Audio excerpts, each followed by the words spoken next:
আমার মধ্যে কোনো পরিবর্তন হবে কিনা তা আমি জানি না বাবা, তবে এই কথাগুলো আমি তোমার মুখ থেকে শুনতে চাই বাবা।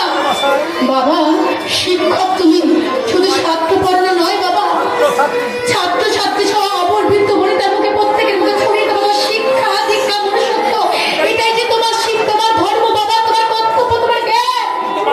কিন্তু মা চোরা নাহি শোনে ধর্মের কাহিনী। এই যুগে মানুষ রূপে অমানুষ গুলোকে বিচার বাণী শুনিয়ে তাদের বিবেক মনুষ্যত্বকে জাগ্রত করা যাবে যাবে না রে মা, যাবে না। চল চল মা চল, এখন বাড়িতে চল। চলো বাবা চলো, আমি যাচ্ছি। কিন্তু সাংবাদিক বাবুর কথাগুলো কেন কেন আমার মনের মধ্যে আন্দোলন সৃষ্টি করছে? কেন যেন বারবার মনে হচ্ছে এই দেশের মেয়েরা বিপ্লবী হয়ে ওই স্বাধীনতাকে ছিনিয়ে আনতে পারে। যেমন যেমন সাবিত্রী তার মৃত স্বামীকে জম্বালের হাত থেকে ফিরিয়ে আনতে পেরেছে, তেমনি কেন এই দেশের মেয়েরা অবলা হয়ে থাকবে? এই বিজ্ঞান যুগে, এই বন্ধু যুগে কেন অবলা হয়ে থাকতে মেয়েরা? তোর দুটো ডানা গজাবে না যে আকাশে তার ভয় করে ঘুরে বেড়াবি। কিন্তু আপনি হঠাৎ আমার সঙ্গে এরকম হঠাৎ আপনি আমার সাথে এই কথাগুলো বলছেন কেন? অভদ্র কেন? অভদ্র? এই। অভদ্র কথা বলছি। এই কে ভূত? এই এই কে ভূত? তুই ভদ্রাচরণে কি বুঝিস? তুই তুই ভদ্রতা কি বুঝিস রে? কে ভূত? আমি কে ভূত আর আপনি আপনি হচ্ছে শহরে কোন মমতা ভূত? এইরকম অভদ্র আচরণ করে কথা বলছেন, আপনার মধ্যে শিক্ষা জ্ঞান বলতে কিচ্ছু নেই।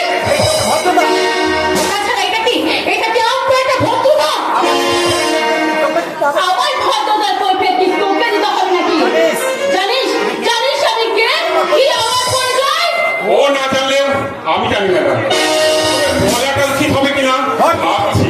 কোন ধরনের? আই মিন আপনার পরিচয় কেমন গৌরবজনক নয় যে সকলের সামনে চিৎকার করে বলা যায়। তার মানে পলাশদা, তুমি জানো এই মামাতো ভূতকে, তাহলে পরিচয়টা দিয়ে আমাকে ধন্য করো। ইনি হলেন এই ধূপছাড়া গ্রামের সহবস্ত মুকুটিন সৌগাত বসুমতী পাকরাশি পক্ষে যাওয়া একমাত্র কন্যা সুইটি পাকরাশি। ছি, ছি, ছি, ছি। আগে বলবে তো তুমি পলাশদা, তুমি আগে বলবে তো। ছি, এতক্ষণ দাঁড়িয়ে একটা অভদ্র নষ্ট মেয়ের সাথে কথা বলে সময় নষ্ট করেছে। ছি, ছি, ছি। সেই সাথে আমার মন অপবিত্র হয়ে গেছে। যাই পলাশদা, এক্ষুনি গিয়ে আমাকে পুকুরে স্নান করে তবে বাড়ি ঢুকতে হবে। তার মানে বলতে চাও? তুমি বলতে চাও আমি যে কি বলছি যে মনটাকে প্রশ্ন করে দেখো, কে তুমি? কি তোমার জন্ম পরিচয় আর তোমার বাবা মায়ের বা কি? আর তোমার এই বংশ পরিচয় এই সমাজকে এই গ্রামকে কতটা ঘৃণিত করেছে? এই সব প্রশ্নগুলো নিজের মনটাকে করবে, তারপর নিজের বিবেককে প্রশ্ন করে কি তোমার শিক্ষা, কি তোমার ধর্ম, তুমি কি মানুষ হওয়ার উপযুক্ত যোগ্য কিনা? সেই সাথে যে বুঝবো তুমি হচ্ছে কোনো একটা দুহাত রূপা বিশিষ্ট কোনো একটা অদ্ভুত গ্রহের অদ্ভুত একটা জীব। Oh my God!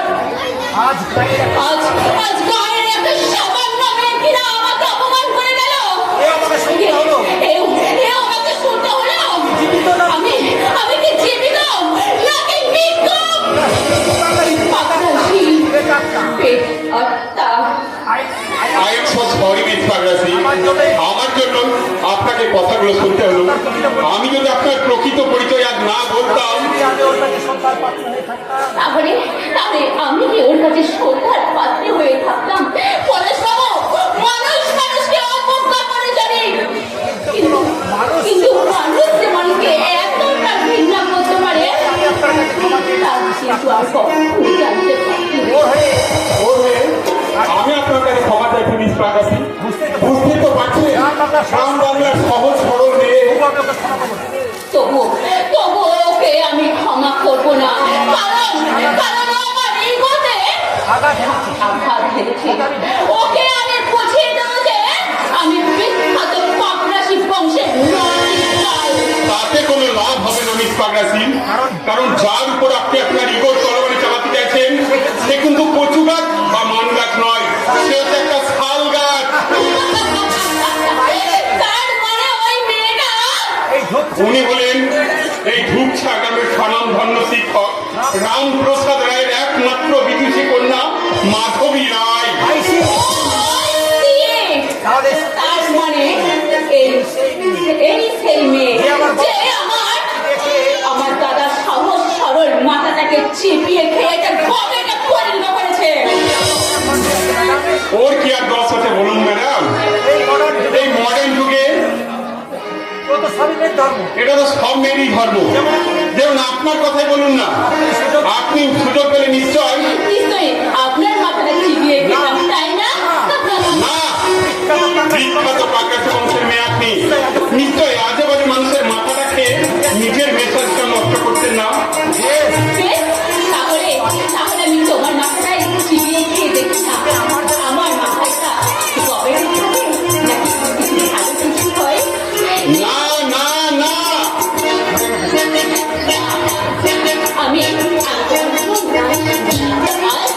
আমি তোমার সব নায়ের মানে আমার গানের মাঝে আমি তোমাকে বুঝিয়ে